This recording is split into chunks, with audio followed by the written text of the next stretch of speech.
Un homme vivant dans la rue a vu une dame âgée ayant du mal à porter plusieurs sacs lourds de 16 courses du supermarché. Bien qu'ayant très faim depuis plusieurs jours, il s'est proposé pour l'aider à rentrer chez elle. Le lendemain, la dame a remarqué quelque chose d'étrange dans son sac, et les agents de sécurité ont rapidement emmené le sans-abri pour l'interroger sur ce qui s'était passé. Les révélations de l'homme ont fait que tout le monde s'est excusé et a pleuré.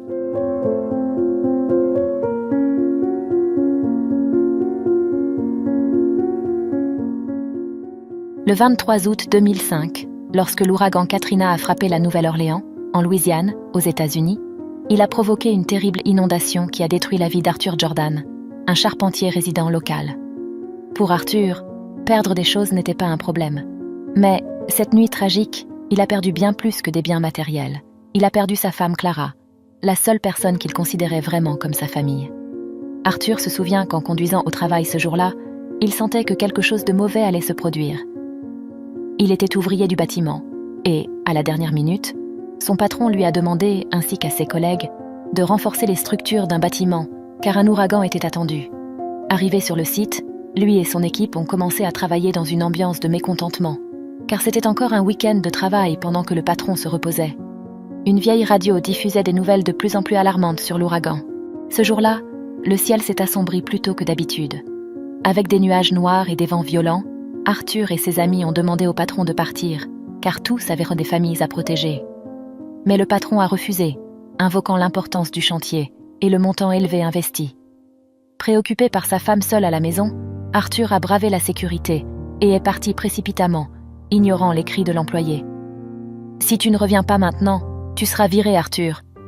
C'est ce qu'il a entendu, avant d'accélérer sa voiture et de partir. Sur le chemin, la radio avertissait tout le monde de quitter leur maison et de chercher un endroit plus sûr. Arthur a accéléré vers son quartier, sous un grand nuage noir. La tempête a brisé son pare-brise. En approchant de chez lui, il a vu la scène la plus horrible. L'ouragan détruisant tout, y compris sa maison et emportant sa femme. Il a tenté de sauver Clara, mais il était trop tard. Si ce n'était pour les voisins qui l'ont retenu, il serait mort avec elle. Quelques minutes après que l'ouragan a emporté sa maison, il a éclaté en sanglots. Après la catastrophe, la ville de la Nouvelle-Orléans est restée en ruines et déserte. La cérémonie funèbre des victimes a touché le cœur du pays, et de nombreux hommages et dons ont été faits pour aider ceux qui avaient tout perdu.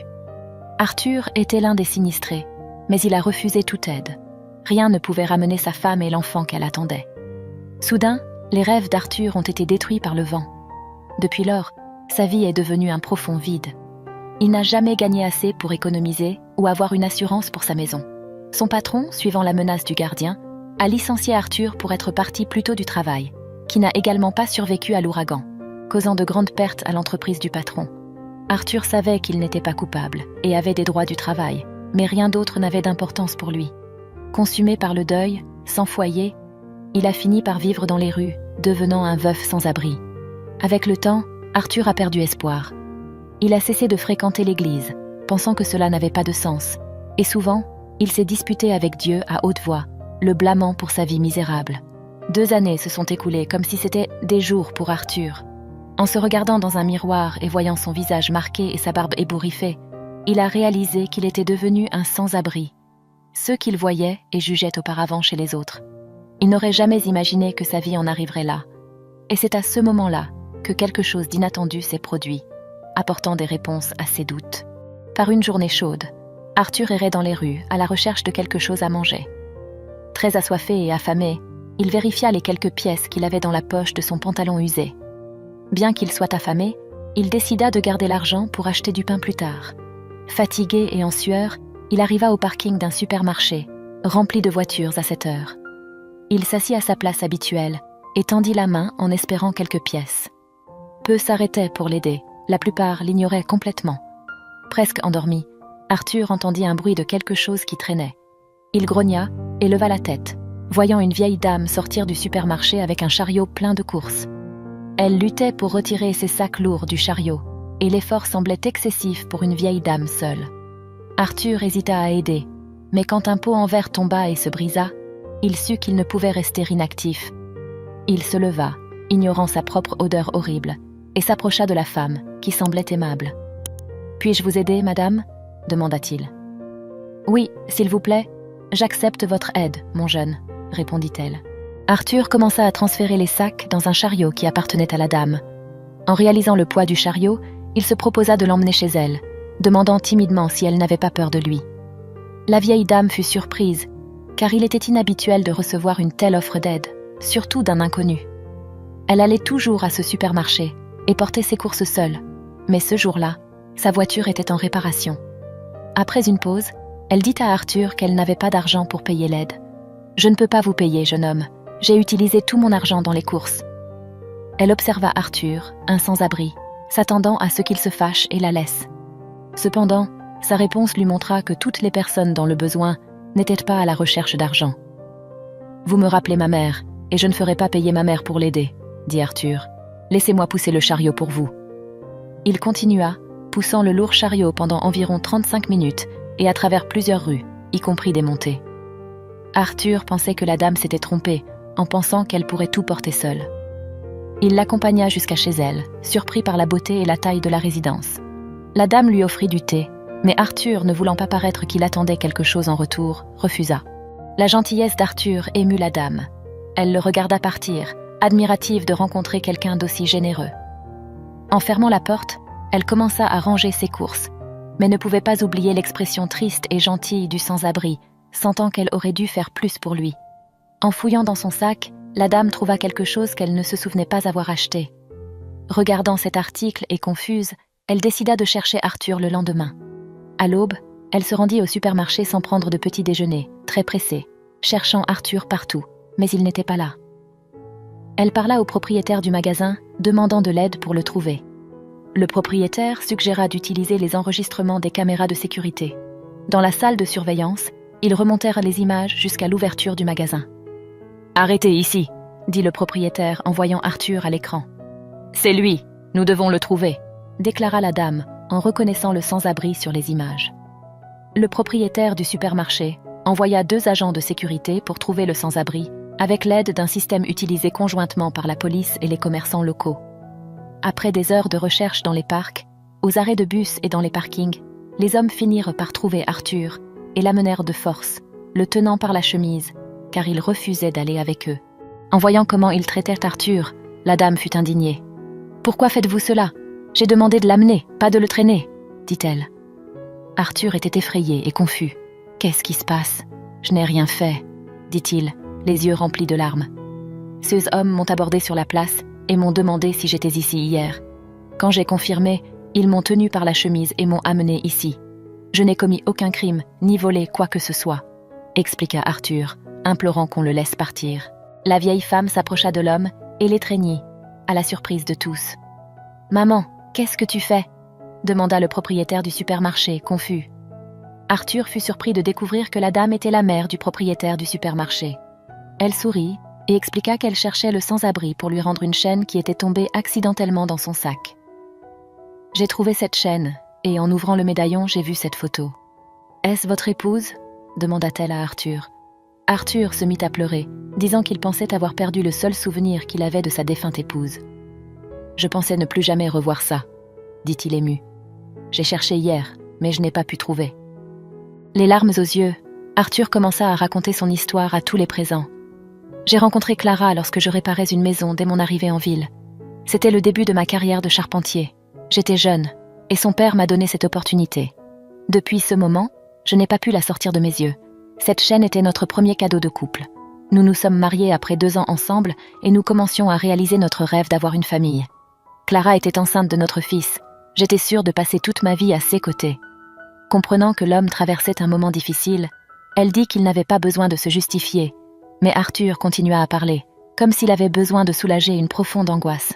Puis est venu cet horrible ouragan, et j'ai dû travailler. Je n'aurais jamais dû obéir à un homme comme Richard Goodwin, cet entrepreneur sans conscience. Je devrais être en paix auprès de ma famille maintenant. À ce moment-là, la vieille femme pleurait. Elle et Arthur s'étreignirent, et tous autour restèrent silencieux, se souvenant de l'ouragan et de la souffrance qu'il avait causée à de nombreuses familles dans la ville. Ils comprenaient la douleur d'Arthur. Après un long silence respectueux, la vieille dame prit les mains d'Arthur et lui demanda de revenir au supermarché de son fils le lendemain, car elle voulait l'aider. Cette nuit-là, la dame parla avec son fils de l'histoire de l'homme. Tous deux étaient choqués, surtout en entendant le nom de Richard Goodwin. Ils pouvaient à peine croire à la coïncidence. Le fils était tellement indigné qu'il appela son avocat pour voir s'il était possible d'aider Arthur. Le lendemain, l'avocat de la famille apporta de bonnes nouvelles, et mère et fils allèrent retrouver Arthur dans le quartier. Quand ils localisèrent Arthur, ils lui présentèrent rapidement l'avocat de la famille. « Vous êtes Arthur Jordan ?» demanda l'avocat. Arthur confirma d'un signe de tête, surpris d'entendre son nom de famille après tant de temps. « Enchanté, je suis Michael Sterling, l'avocat de Madame Blake et de son fils, » dit l'avocat, indiquant la vieille dame et le propriétaire du supermarché. « Nous avons une proposition pour vous, mais avant, nous avons de l'argent qui vous appartient. » Arthur remercia, mais refusa ce qu'il pensait être une charité, expliquant qu'il avait aidé la dame parce que c'était la bonne chose à faire. « Ce n'est pas de la charité ni un paiement pour une faveur, monsieur Jordan. Cet argent vous revient de droit. » Arthur était encore plus confus. La révélation de l'avocat fut surprenante.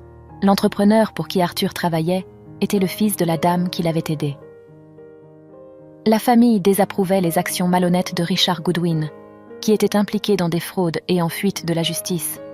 Comme Goodwin avait fui, la justice avait bloqué ses comptes et biens pour payer des indemnités aux travailleurs affectés par sa mauvaise gestion. Arthur était sur la liste des bénéficiaires, mais n'avait jamais été localisé ni avait cherché ses droits. Par un coup du destin, Arthur avait croisé la mère de Richard et la justice serait enfin rendue. Le juge avait déterminé qu'Arthur recevrait 100 000 $, pas assez pour l'enrichir, mais suffisant pour recommencer sa vie, louer un appartement ou acheter un terrain. Il devait juste réémettre ses documents et ouvrir un compte bancaire, et l'avocat de la famille l'aiderait à le faire. Quand Arthur pensait qu'il n'y avait plus de surprise, le jeune propriétaire du supermarché et frère de Richard fit une offre inattendue. « Un nouveau travail serait bon pour vous. Qu'en pensez-vous » Arthur ne pouvait pas y croire et, ému, acquiesça en signe de remerciement. Le jeune homme continua. « Parfait. Avec votre expérience, vous avez dû remarquer que le supermarché a besoin de rénovation. Je n'ai toujours pas de responsable pour cela. Pouvez-vous assumer cette responsabilité, monsieur Jordan ?» En essuyant ses larmes, Arthur répondit. « Avec tout le respect que je vous dois, monsieur, votre marché a besoin de nombreuses réparations, » dit-il, provoquant des rires, et ajouta. « Je suis sûr que je peux aider avec cela. » Le propriétaire du supermarché lui remit un uniforme, marquant le début du travail pour le lendemain à 9 heures. Arthur pouvait à peine contenir sa joie. Avant de partir, il remercia la dame qui avait transformé sa vie. « Merci beaucoup, vous me rappelez ma mère. »« Et vous me rappelez mon fils » répondit-elle, touchant l'épaule d'Arthur. Il lui demanda son nom. « Helena. Je m'appelle Helena Goodwin » répondit-elle, émouvant encore plus Arthur, car le nom de sa mère était également Helena. À partir de ce jour, l'homme qui était autrefois sans abri commença à récolter les fruits de sa bonté. Il avait maintenant une maison, un emploi, et était retourné à l'église. Arthur ne se plaignit plus jamais de la vie, ni ne blâma Dieu. Bien qu'il ne comprenne pas le dessein de tout, il sentait qu'une nouvelle espérance renaissait en lui. Et si vous avez aimé cette histoire, la prochaine vidéo qui apparaît sur votre écran va sûrement vous émouvoir aussi. N'oubliez pas de vous abonner à la chaîne, de laisser votre j'aime et d'activer la cloche des notifications pour ne manquer aucune de nos prochaines vidéos. Je vous souhaite tout le meilleur dans votre vie et à la prochaine pour une autre histoire émouvante.